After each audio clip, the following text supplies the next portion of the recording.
নমস্কাৰ শিক্ষক শিক্ষয়িত্ৰীসকল, আপোনালোকে ইমান দিন অপেক্ষা কৰিছিল 2023 চনৰ পৰা 2025 চনলৈকে ডিৰ এলপি আৰু এম নিযুক্তি 5550টা পদৰ কাৰণে এলপি আৰু ইউপিৰ যিটো নিযুক্তি প্ৰক্ৰিয়া অনুষ্ঠিত হ'বলৈ গৈ আছিল, সেই নিযুক্তি প্ৰক্ৰিয়াৰ ভেৰিফিকেশ্যন প্ৰক্ৰিয়া অনুষ্ঠিত হৈ যোৱাৰ পিছত আজি ৰণোজ পেগু ছাৰে অলৰেডি টুইটাৰ এক্স হেণ্ডেলত জনাইছে যে আজি ৰাতি মেৰিট লিষ্ট ওলাব, provisional merit list, first provisional merit list ওলাব। আৰু এইটো হ'ল ডাঙৰ এটা আপডেট, কাৰণ 5550টা কেণ্ডিডেটৰ ভাগ্য ইয়াতে নিৰ্ণয় হ'ব। যিহেতুকে 10,000 কেণ্ডিডেট ইয়াতে ভেৰিফিকেশ্যন প্ৰক্ৰিয়াত অংশগ্ৰহণ কৰিছিল। এই ভেৰিফিকেশ্যন প্ৰক্ৰিয়া অনুষ্ঠিত হৈ যোৱাৰ পিছত NISয়ে কেছ কৰাৰ পিছত তেওঁলোককো কিছুমানক NISৰ প্ৰাৰ্থীসকলকো ভেৰিফিকেশ্যন প্ৰক্ৰিয়া অনুষ্ঠিত হৈ গ'ল। এই ভেৰিফিকেশ্যন প্ৰক্ৰিয়া অনুষ্ঠিত হৈ যোৱাৰ পিছত যোৱাকালি যিটো NISৰ ৰায় ওলালে, NISৰ পৰা ষ্টে অৰ্ডাৰ কৰি দিলে যে মেৰিট লিষ্ট পাব্লিছ কৰাত তেওঁৰ কোনো আপত্তি নাই।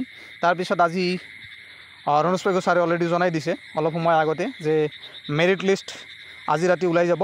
তাৰপিছত তেওঁলোকৰ ভেৰিফিকেশ্যনবিলাক হৈ থাকিব। তাৰপিছত এইটো মেৰিট লিষ্ট মানে এনেকুৱা নহয় যে চাকৰি হ'বই, কাৰণ এইটো হ'ল কাট অফৰ ওপৰত হ'ব। তো আশা ৰাখক 100% যে merit list, provisional merit list মানে 100% চাকৰি পোৱাৰ সম্ভাৱনা থাকে। গতিকে এইখিনি আছিল ৰণোজ পেগু ছাৰৰ আপডেট। তাৰপিছত মই আকৌ আৰু এটা দেখাই আছোঁ, নটিফিকেশ্যন অলৰেডি ৱেবছাইটত পাব্লিছ হৈছে।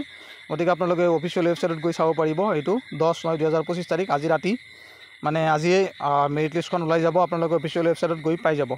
এইখিনি আছিল অফিচিয়েল আপডেট। গতিকে ধন্যবাদ সকলোলৈকে। বহুত কষ্ট কৰিলে আৰু বহুতৰে সপোন ছাকচেছ হ'ব। আৰু এই ছাকচেছৰ পিছত তেওঁলোকৰ ইমান কষ্ট আৰু টেট পাছ কৰাৰ পিছত তেওঁলোকৰ ভেৰিফিকেশ্যন হৈ যোৱাৰ পিছত ইমান হাৰাশাস্তি খোৱাৰ পিছত তেওঁলোকৰ ভাগ্য আজি নিৰ্ণয় হ'ব ইয়াতে।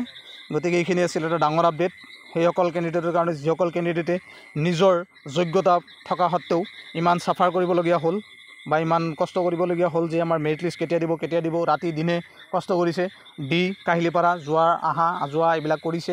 তেওঁলোকে ডিপাৰ্টমেণ্টৰ ফালৰ পৰা বহুতো ধৰণৰ কষ্টৰ ফলত, বহুতো নটিফিকেশ্যন, তাৰপিছত মেমৰেণ্ডম দিয়াৰ ফলত ৰণোজ পেগু ছাৰে আৰু মুখ্যমন্ত্ৰী মহোদয়কো বহু ধৰণৰ মেমৰেণ্ডম দিয়াৰ ফলত তেওঁলোকে যেই ব্যৱস্থা হাতত লৈছে 10 অক্টোবৰ তাৰিখে তেওঁলোকৰ নিযুক্তি হ'ব।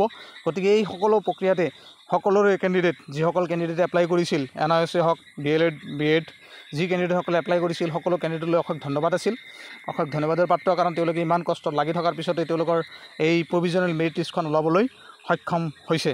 আজি যিহেতুকে প্ৰভিজনেল মেৰিট লিষ্ট ওলাব, আজি ৰাতি সকলোৰে মন ধৰফৰাই থাকিব।